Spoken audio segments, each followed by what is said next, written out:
Ladies and gentlemen, welcome back to the garage. Gerald here with you. Another mini spoiler-free movie review for a brand new independent horror movie that I just had the chance to see that's going to be releasing nationally this weekend called Late Night with the Devil.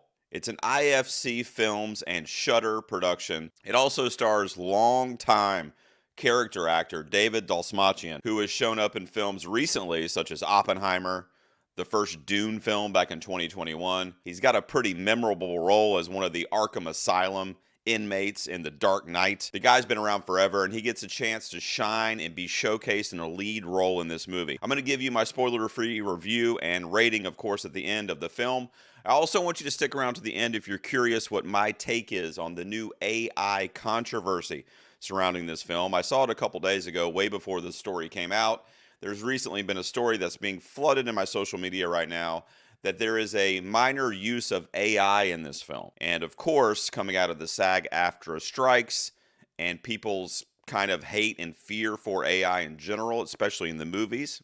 By the way, I'm in that group. This has been controversial to say the least. However, I'm going to give you my review of the film, just of the movie. I thought what I thought about the movie after seeing it a couple days ago. That's the review I'm going to give you. And then at the end, I will just give you my quick opinion on what I think of the heat this movie's been getting because of the AI images. So stick around for that. Let's get into the review. A live broadcast of a late night talk show in 1977 goes horribly wrong, unleashing evil into the nation's living rooms. Like I said, the film stars David Dalsmachian, who I've loved for many, many years, getting a chance to play a lead role here. I loved it. I thought this is the type of exorcism or possession movie that we have needed in the horror genre as a horror fan. In my opinion, the subgenre of possession movies has become bland and stale and tired.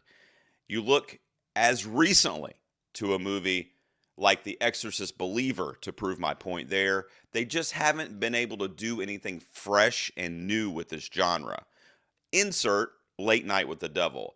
This is a film that ties in a lot of the familiarity that we're used to with not only possession and the devil, but cults and kind of the creepiness surrounding cults and how they're able to control people.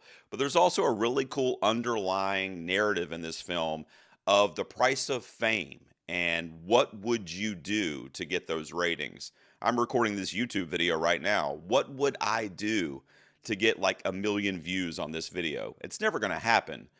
But if I was presented with something that would give me the opportunity to do that or to get that, how far would I go? And Dalsmachian's character here of Jack Delroy really is faced with that dilemma.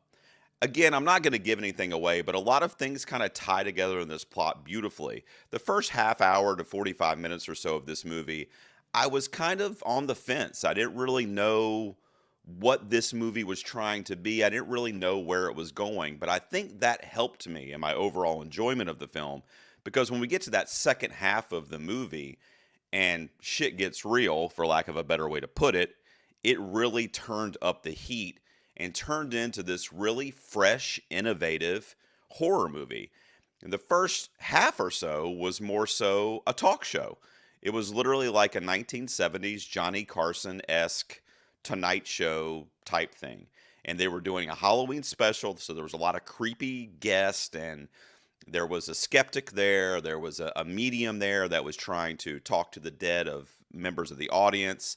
And then we get the finale, which is ultimately the psychologist and her patient, who is the little girl Lily, who was portrayed by newcomer Ingrid Torelli. And she was, honestly, aside from Dalsmachian here, she was the standout performance in this movie, because she had to be that kind of sweet, innocent little girl, but also this girl that's like Linda Blair's character from The Exorcist, essentially.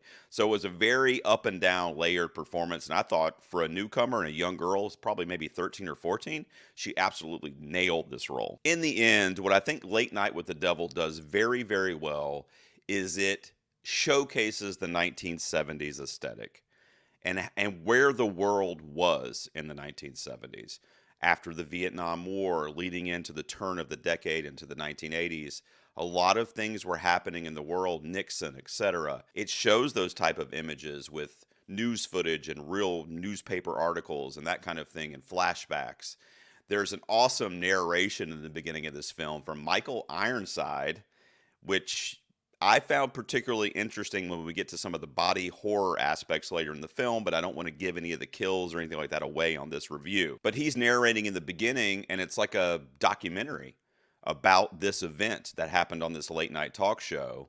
And then it transitions to the hour-long show and the master tapes that were recorded on Halloween night in 1977 that have been archived because of what happened on the show. And it was a live television event.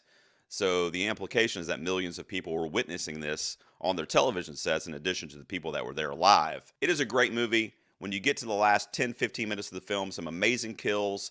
The end of the movie was a little jumbled. I was actually texting with a buddy of mine, kind of trying to figure out what happened. And I think on a second or third rewatch, it would be more clear to me. But the tie-ins with the occult and different characters' relationships to the occult. Late Night with the Devil is opening in theaters in a limited release this weekend, and then it will be streaming on Shudder in a few weeks in the month of April. As a horror fan and as somebody who was kind of over this religious possession genre, I give it a high recommend, with some minor things that I could have done without in the movie, the pacing, and like I said, the ending being somewhat convoluted. Otherwise, I love this thing. For me, out of 100, I'm going to give Late Night with the Devil an 84. Highly recommend it. That's my review of the film. I promised you my quick opinion on the use of AI in this movie. Here's the image. It is a Halloween-themed still image with some skeletons dancing in a pumpkin patch.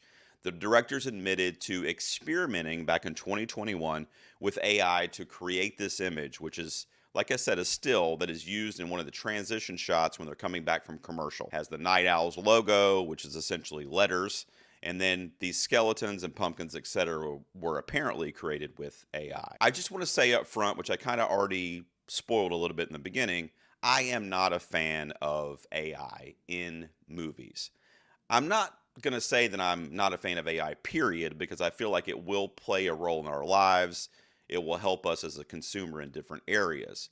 But when it comes to cinema and when it comes to people creating art, I do not think it has a place there.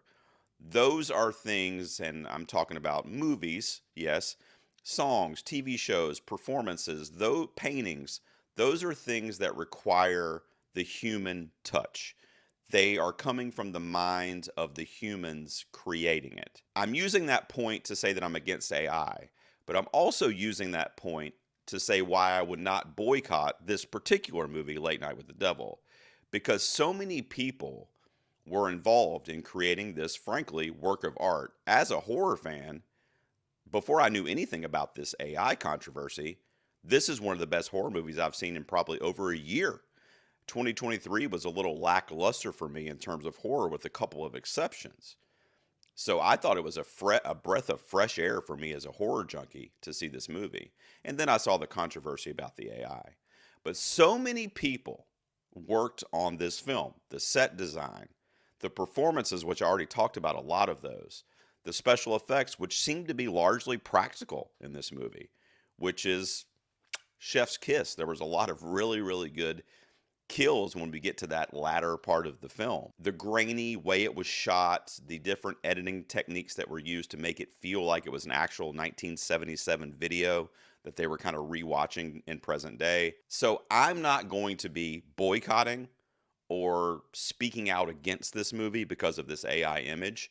I will say I don't think they should have used AI, and I think they have an opportunity, at least before it drops on Shudder, to possibly get rid of the AI images with some actual artist imagery. You could do that, Shudder. You could do that, IFC. The movie is what it is. I gave you guys my review. I gave it an 84. I think it's a great film. At the end of the day, let's keep AI out of the movies, okay? They don't have a place in cinema. And I think the real villain of this story is not Late Night with the Devil, not the filmmakers of this movie. The real villain of this story is, where are the regulations that we need to keep AI out of the movies? We need the proper laws and regulations in place so that filmmakers will not be tempted to use AI in different situations. Because what a lot of people are failing to realize is that the filmmakers in this movie, even though it was in 2021 when they did this, which was pre the strikes, obviously, they are within the realm of the language in the strikes because, as I understand it, SAG-AFTRA, etc., are saying that AI will not be used to recreate the likeness of humans or their voices. It doesn't really say anything about still images. So if we're going to keep it out 100%, because it's going to keep growing, technology is going to keep advancing. Every time you say, "Hey Siri" on your phone, or you say, "Alexa, tell me whatever," guess what? That's AI. We all use it. We all need it to a certain extent if we live our lives that way.